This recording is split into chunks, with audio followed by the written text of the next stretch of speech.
On December the 12th, 2019, 15-year-old Alex Rodda went missing after he went on a date with a mysterious lover. When his body was found early the next morning, the police began an investigation where they discovered what happens when an innocent crush spirals into a fatal attraction. It all began in October of 2019.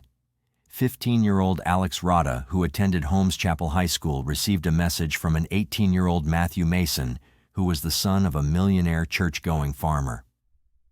Mason was a closeted homosexual man and feared the day his secret would come out due to the strict rules that his family followed. For him, being outed was a nightmare that he never wanted to experience. Alex was born to Lisa and Adam Rodda on August 16, 2003. Alex had an older brother, also named Adam, with whom he shared a close relationship. At the age of 13, Alex came out as homosexual to his family and friends, who accepted him with open arms. As one would expect, not everyone shared the same sentiments, and Alex had to deal with bullying at school. However, he did not let it dampen his spirit as he continued to document his life and was proudly gay.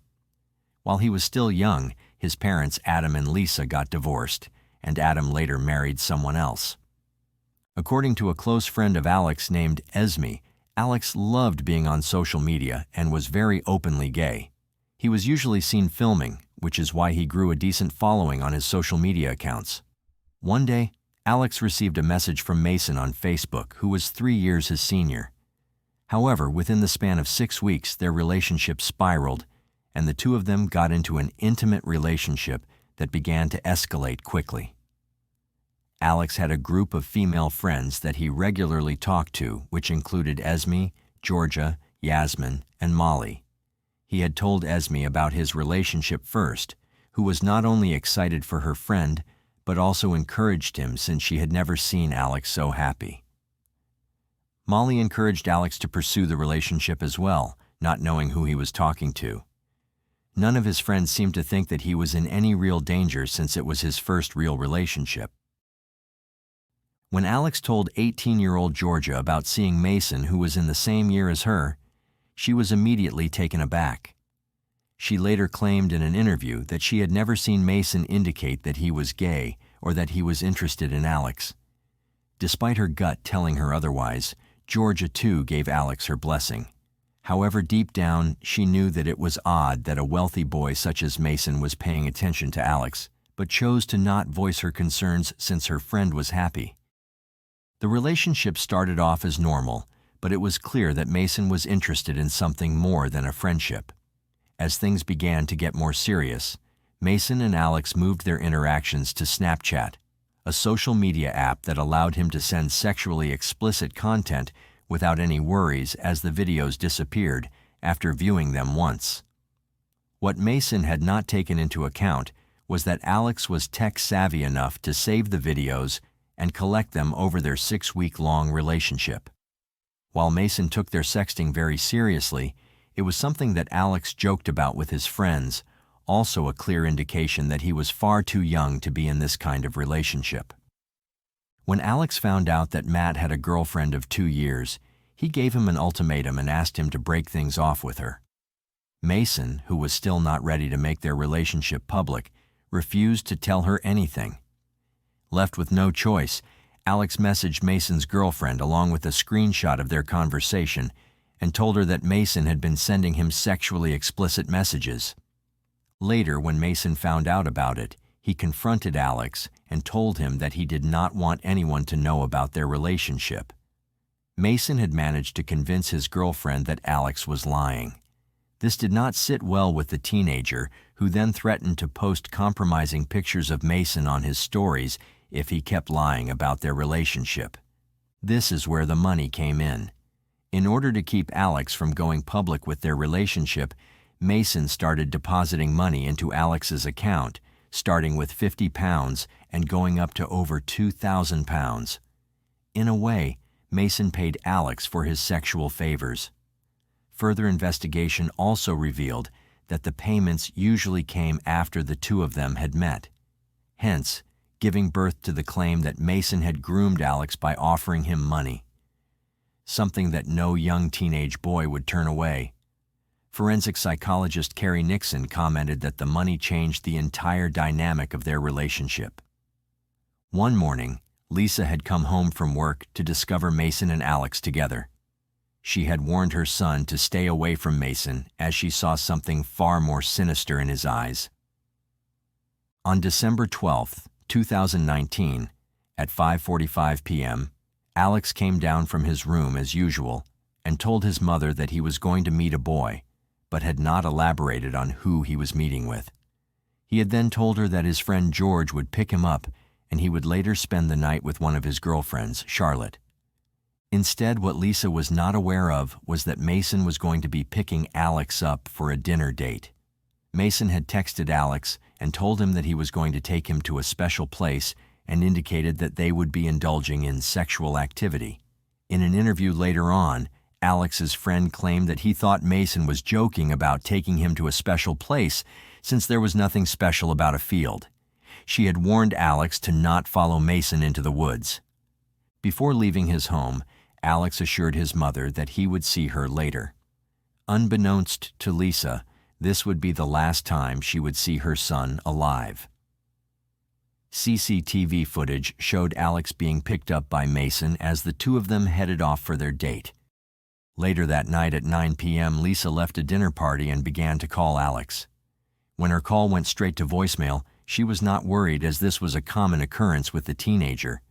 When all of her calls went unanswered, dread began to set in, and Lisa decided to reach out to Alex's friend, Esme. Esme told Lisa that she had not seen or heard from Alex, but was aware that he was going out on a date. Not wanting to cause Lisa any more stress, Esme did not voice out the fact that Alex never lied about where he was going, but this time he had purposefully kept everyone in the dark about his whereabouts that day. Because Alex had never revealed the identity of his secret lover, she began to worry and decided to call Charlotte, but when she also confirmed that she had not seen Alex either, panic ensued. All of Alex's girlfriends gathered around and began making calls, asking people if they had seen Alex. By 10 p.m., December 12th, Alex remained missing, and this is when his friend Georgia put up a missing persons Facebook post, along with a picture of Alex and her and Lisa's contact number. What none of them had anticipated was that the post would gain traction as it garnered over 200,000 shares. At this point, Alex's entire family was alerted about him going missing. Alex's brother, Adam Jr., called their father and asked him for more information about his brother. Their father asked Adam if he had heard about the Russians. After Alex's missing persons post went viral, his family was contacted by fake profiles of Russian homophobes. They claimed that they had kidnapped Alex and that he was being kept in the back of a van while they tortured him. With no other leads on his whereabouts, Alex's friends and family begin to grow worried and eventually call the police. At this point, the police didn't take the family seriously, claiming that he had not been missing for long enough for an investigation to be launched. Which is why everyone decided to split up and started looking around for Alex. Since multiple people had reached out to them with different leads, no one knew where to start looking. By 11 p.m., Georgia, who was the only one who knew about Mason and Alex, called Mason and asked him where Alex was since he was the last person to see him. He told her that he had dropped Alex off at the Village of Homes Chapel around 6 p.m. He also revealed that Alex had told him that he was going to Manchester with some of his friends, but did not elaborate on which friends. As friends and family continued to look for Alex, midnight rolled around. At this point, Alex's friend Yasmin started looking for trains coming and going to Manchester. The last train of the day was due a few minutes later, and Alex's friends waited for him to make an appearance, but when the train arrived, they realized that Alex was not on it. A blurry Snapchat story that Alex had posted earlier that day showed that he was in a car with someone and they were surrounded by trees. This did not help much as there were fields and trees all around Cheshire. At around 12:35 a.m., Lisa called Mason, but the call went straight to voicemail. She then sent him another message telling him that she was calling the police. Eventually, Mason calls her back and tells her the same things he told Georgia, that he dropped Alex off at 6 p.m. He then offers to drive them around looking for Alex. Growing more concerned as time went by, Lisa contacted the police again, who reached out to Mason and said, "Matthew, could you please contact Cheshire Police on 101 quoting incident number with regards to your friend Alex? Thank you." By 2 a.m., Alex was nowhere to be found, and his friends began to head home as some of them had work in the morning. After a difficult night, Lisa was woken up at 7:40 a.m. on December 13, 2019, by DC Dave Eaton, a police family liaison officer. As soon as she saw him, she knew that Alex was no longer alive.